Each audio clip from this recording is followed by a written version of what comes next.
Good morning and welcome to Quilting with Lori. My name is Lori Dickman. We are on part 2 of our Snow Village quilt here.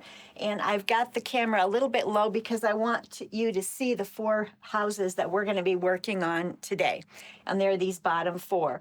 It is the Prairie House, which is number 5, the Old Inn House, the Warehouse over here, and the log house. So we've got 4 more houses we're going to be working on. As you can see, my quilt is all in blues and they are scraps. I simply went to my stash and pulled out scrap fabrics, remnants that I had to be able to make each block.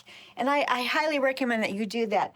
My backgrounds are all very light blue. They're a variety of light blue. Some are striped, some are plain. And I did use some white fabric for the snowflakes and for the snow under the blocks themselves. But for this new quilt that I'm making, following this same pattern, I'm using the pinks, and it's going to be very in lavenders, pink snow, and then lavender fabric. So I'm excited to show that to you. But I wanted you to see what we're going to be working on today. Now let's get to the tabletop so you can see how to put these 4 blocks together. Here we are at the tabletop, and you'll see these are the 4 blocks that we did last week. I finished them. I'm doing mine in lavenders with pink snow. The pink snow is a batik fabric, and it's got some white dots on it, so I thought it would be a lot of fun. It's going to be a really bright and cheerful winter Snow Village quilt, and I can't wait to finish it and get it on the wall. Now, there's a couple of different ways that you can obtain this pattern, and you can register for this Snow Village sew along out on my website, quiltingwithlori.com. Under the course tab in my shop, you can register for it. It's a 5-part series, and you get all of the patterns and the tutorials for just $25. It's really a great price for what you're getting, and so it's out there as an option. Plus, if you are a member, a level number 2 on my YouTube channel, if you're a level 2 Block of the Month member, you will also get these patterns. So that's something that's available for you as a level 2 member. So there's a couple of ways to get this pattern. If you haven't already registered, go out there and do that. All of these patterns and the tutorials will remain on my YouTube channel and out on my site, so you can finish these at your leisure. You don't have to finish them as I am. Maybe your fall is quite busy and you just can't get to it, but go ahead and purchase it, and then you can go ahead and finish it at your leisure. Maybe later this winter it will work better for you. Now, what you're going to get in your PDFs, first of all, you'll get the instructions for the next 4 blocks that we're going to be working on, and PDFs of all of the templates. And the only templates we have to actually trace for each one of these blocks are the triangular shaped templates. I'm giving you the entire list of templates so that you can see exactly how the blocks go together and which template goes where. It just makes it a lot easier. I am giving you in the instructions all of the measurements for any square or rectangle, so you don't have to worry about cutting out or figuring those out. You can just identify where they go by their letter. I do recommend that you take a pencil and identify within each and every block what color you want each and every part of your block. That will be very helpful to you as you're going through and cutting out each block. And then when you do transfer these triangular and the roof templates onto plastic film, you might also want to identify the color that you're going to be tracing that onto as well. So let's go ahead and get started with block number 5, and let's see how that's put together. All right, based on the instructions, which you'll receive in the pattern, and based on the template PDF that you'll receive with the pattern, I have gone in and cut out all my rectangles and squares based upon the measurements that I give you in the pattern for the sky, the roof, the chimney, the door, the windows, the house, and the snow. And then, of course, you also need to create plastic templates for anything that is triangular or the rooftops. And then you're going to trace those onto your fabric. And whatever you do throughout the entire course of this Snow Village, make sure whenever you trace these templates, if you trace them on the front of the fabric, make sure you continue that throughout. If you trace them on the back of the fabric, make sure you continue that throughout. It will affect the direction that your house might be facing, but it really doesn't matter. The house can certainly face east or west if that happens in the case of a few of them. But just something to keep in mind. In the case of this particular triangle C on house number 5, when I cut out this one, it actually, you can just simply fold your fabric and place that on there. And I've been cutting all of mine on the right side. And by having it folded, you're getting both a front and a back. You're getting the mirror image. So that's an option for you as well for a number of these to get the mirror image. Just fold your fabric and trace it. Now, I have everything ready to go. I'm going to start sewing them in rows. So I will accomplish what I need to per row, and it walks you through this step by step in the pattern. Some rows are simply a strip of fabric, as you can see here. Some rows consist of a number of different parts and pieces. In the case of the house or the window and the doors, you'll need to construct these two pieces first, and then you can add the door to both of them. And then this can be attached to the top. And you can simply put your rows together from the bottom up or from the top down. It doesn't matter. So I'm going to go ahead and get started with the top here. I'm going to sew my 2 sky units to the chimney. I'm then going to sew my triangles to the roof. I'm going to sew these windows to these pieces. I'll sew this unit, and then I'll sew both of those units to the door. And then I'll be able to actually sew the entire block together. It's a very simple unit to put together. All right, block number 5, for house number 5, I should say, is done. I've got it in rows. As you can see here, all of them have been put together. Make sure when you do this row that these don't get mixed up. This K template has to be in the center here. It's a larger piece. And then there are these skinny pieces right here that will get sewn on top of these. And make sure when you're sewing this window unit here together that you're sewing this tinier piece toward the door and the longer piece is on the outside. I almost got that twisted around. So that's that, and then our snow at the bottom. So now it's ready to go. And I did want to just give you a reminder on the templates. With all of your PDFs, make sure you do not cut them apart. They do not need to be cut apart. Save them so that you'll have them for future. Just simply take your template plastic and lay it on top of, let me see if I can find, I don't really have one right handy that's big enough, but let's just pretend this is one that I have not actually drawn. I would just lay my template paper on or plastic on top of there and trace it. And I do like to use a template marking pen. It's a pencil. It's a wax pencil. You can get these online. They're wonderful because the wax doesn't rub off on your hand and therefore it doesn't get on your fabric itself. So I love to trace using the template marking pencil. And so I simply traced out all of these, the roof and the C templates that I needed. The other items are all rectangles and squares, and those measurements are actually given to you in the pattern, so you don't have to worry about those. And so that's what I have done for this. And now I'm going to go ahead and sew the rows together, and then I am going to square it up to 12.5 inches.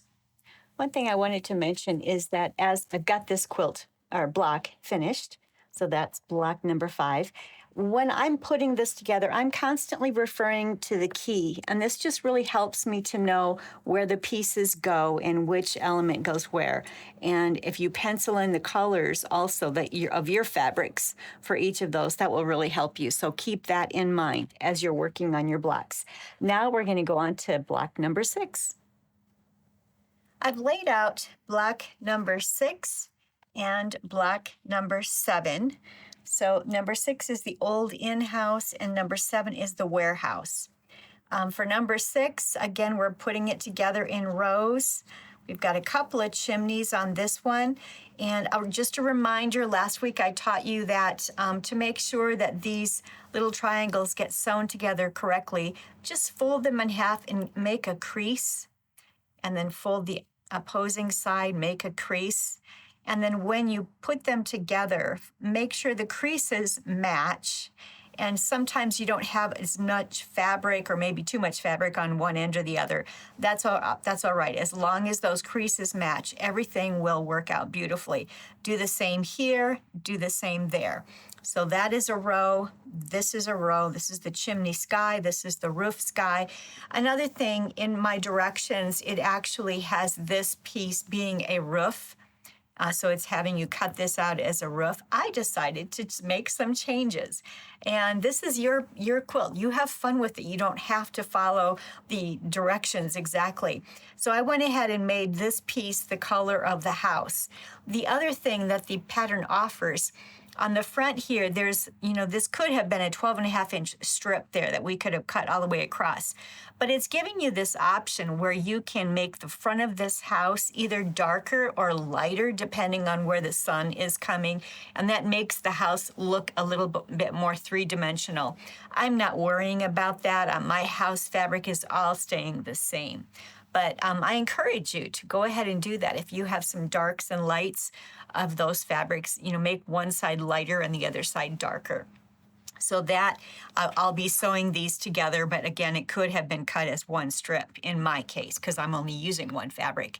And here we have the door, and this is the front of the house, and then here we have the windows and the house fabric. So that's all right there. We'll put those together and that'll be another row. And then of course the snow. So we'll sew all that together, square it up to 12.5 inches. I am pressing my seam allowances to the dark. You can certainly press your seam allowances open if you choose. That's an option for you as well. So here's the warehouse. Now the warehouse has a lot more sewing involved. The top sky there's 3 chimneys. And so there's a lot of little sky units here. So that's a tiny little row right there. The second row, again, make sure you make creases on these triangles so they all match up. So that's a row right there.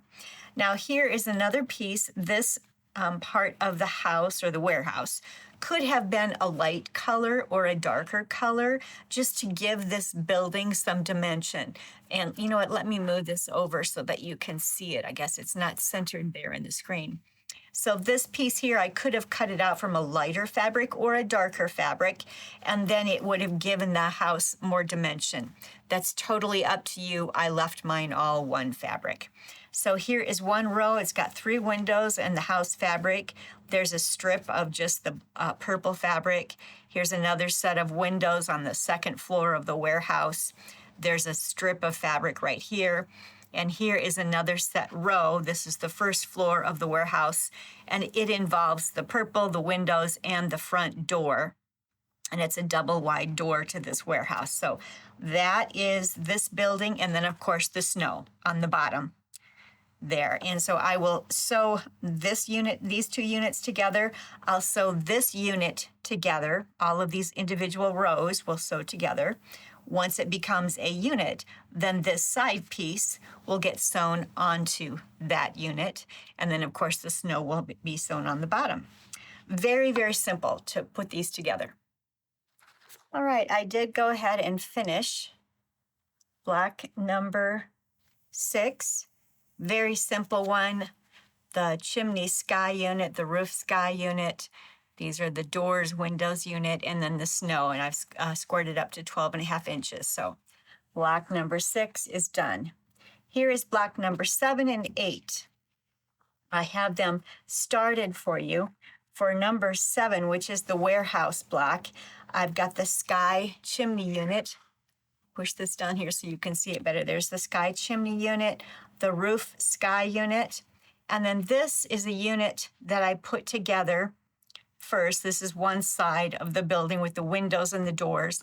And then this is the other side. And this is the unit that if you wanted, you could make this and this be lighter or darker, depending on if you wanted it to look 3-dimensional. I'm not worried about it. I'm using it all the same. So I now can sew these together, and then I can sew the top to it. And then I can sew my snow at the bottom. And that block will be done. I'll get it sewn and square it up to 12.5 inches. And so that's warehouse block 7. And this one is block 8. And block 8 is another simple unit. We've got sky chimney, sky roof, And here we have these house units where I'm putting these two rows together with the windows in the house. This is a unit that goes right up next to it. You could make this one and this, again, a lighter or darker purple if you wanted to. I didn't. I've got them all the same. The pattern calls for this roof piece to be gray, but I made mine purple to match the house. You can do whatever you want. This is your quilt. So that's the door unit, the windows unit. Now that I've got these two units done, I can put them all together, add it to this, and then add the snow. And then block 8 is done, and I will have all 4 blocks done. Let me get those units sewn, those rows sewn together, and I'll square it up, press it, and I'll bring it back for you. Here are the 4 blocks. They're all finished. There's the warehouse block, all of the others. They're just adorable. I cannot wait to get my quilt put together. But here are the 4. They have been squared up to 12.5 inches. I have pressed toward the dark in most cases. So there they are. So we have all 8 of the house blocks finished. I'm excited about that. And I think they turned out just so adorable. Now we're going to work next time, and that will be November 3rd. We'll be working on 2 of the paper pieced trees, the pine trees, and we'll work on 2 of the snowflake applique units. And then for the class after that, we'll work on 4 additional snowflake applique blocks. And then the last class, we're going to be putting the quilt together. I'm going to be showing you how to use your hot fix applicator to attach your crystals to the snow. And I'm also going to be teaching you faux flange binding. Now, you're probably not going to be at the point where you can actually do that on this quilt yet, because you're going to have to get it quilted first. You're not going to be using your hot fix applicator on the quilt before it's quilted. You definitely want to have your entire quilt finished and quilted before you do that. But I want to make sure I show you how that's accomplished. I'm also going to show you how to make a faux flange binding. And you probably won't get to that until later, but that is an option for you for putting on your binding. It's a beautiful binding. So again, if you're interested in joining the class, I'd love to have you join us. There's information, and the registration link is in the description box below. I also have part 1 of the sew along in the description box also. So if you missed last week's class, then you can definitely watch that first, and then you can come back and watch this one. I really enjoyed this today. I hope that you're enjoying putting these adorable homes together. And if you like the content that I provide, please don't forget to like, subscribe, and share my videos with your friends, family, and your quilt guilds. It really does help my channel to grow. And I'm getting so close to 20,000. I'm really hoping to get to 20,000 subscribers soon. And I do really appreciate your help with that. So until next time, have a wonderful weekend and happy quilting.